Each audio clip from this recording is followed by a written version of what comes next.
خود سپردگی۔ ایمان کی تکمیل اور اسلام کا حسن یہ ہے کہ اسلام قبول کرنے کے بعد مسلمان اپنی گردن اللہ تعالیٰ اور اس کے رسول مکرم صلی اللہ علیہ وآلہ وسلم کے حکم کے سامنے یوں جھکا دیں کہ گویا اب اس کی کوئی چاہت نہیں، اسے کوئی اختیار نہیں، بلکہ اس کا کچھ بھی نہیں، اب اس کی چاہت وہی ہے جو اللہ تعالیٰ اور اس کے محبوب صلی اللہ علیہ وآلہ وسلم کی چاہت ہے، اور اس کے پاس جو کچھ بھی ہے وہ سب اللہ رسول کا ہے۔ اسی جذبہ کو اطاعت، تسلیم اور خود سپردگی بھی کہا جاتا ہے۔ ارشاد باری تعالی ہے وَمَا كَانَ لِمُؤْمِنٍ وَلَا مُؤْمِنَةٍ إِذَا قَضَى اللَّهُ وَرَسُولُهُ أَمْرًا أَن يَكُونَ لَهُمُ الْخِيَرَةُ مِنْ أَمْرِهِمْ وَمَن يَعْصِ اللَّهَ وَرَسُولَهُ فَقَدْ ضَلَّ ضَلَالًا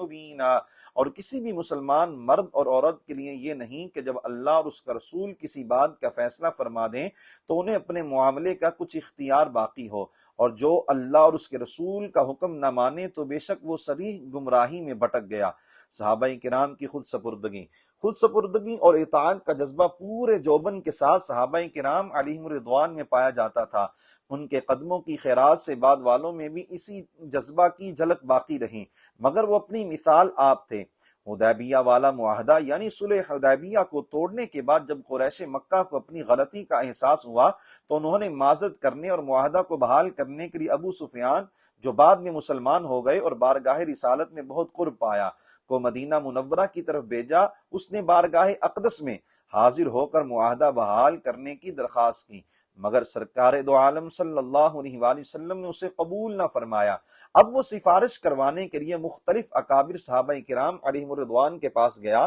سب سے پہلے سیدنا ابو بکر صدیق کے پاس، پھر سیدنا عمر فاروق اعظم کے پاس، پھر سیدنا عثمان غنی کے پاس، پھر سیدنا علی مرتضیٰ اور حضرت خاتون جنت سمیت متعدد دیگر بزرگ شخصیات کے پاس گیا۔ سب سے ایک ہی گزارش کی کہ سرکار کے پاس جا کر میری سفارش کر دیں یا خود اعلان کر دیں کہ میں نے امان دے دی ہے، مگر اس بات سے عقل دنگ رہ جاتی ہے کہ ہر ایک نے جواب میں اسی طرح کے کلمات کہے، جواری فی جواری رسول اللہ صلی اللہ علیہ وسلم، عقدنا فی عقد رسول اللہ صلی اللہ علیہ وسلم، ہماری پناہ رسول اللہ صلی اللہ علیہ وآلہ وسلم کی پناہ کے تابع ہے، ہمارا معاہدہ رسول اللہ صلی اللہ علیہ وآلہ وسلم کے معاہدہ کے تابع ہے۔ اسلام قبول کرنے کے بعد اب ہماری مجال نہیں کہ رحمت عالم صلی اللہ علیہ وآلہ وسلم کی مرضی کے خلاف ایک حرف بھی کہیں۔ اب جو بھی فیصلہ کرنا ہے آقا کریم صلی اللہ علیہ وآلہ وسلم ہی کریں گے۔ غلامی، اطاعت اور خود سپردگی کا یہ جذبہ ہمارے دور میں بہت کم ہو چکا۔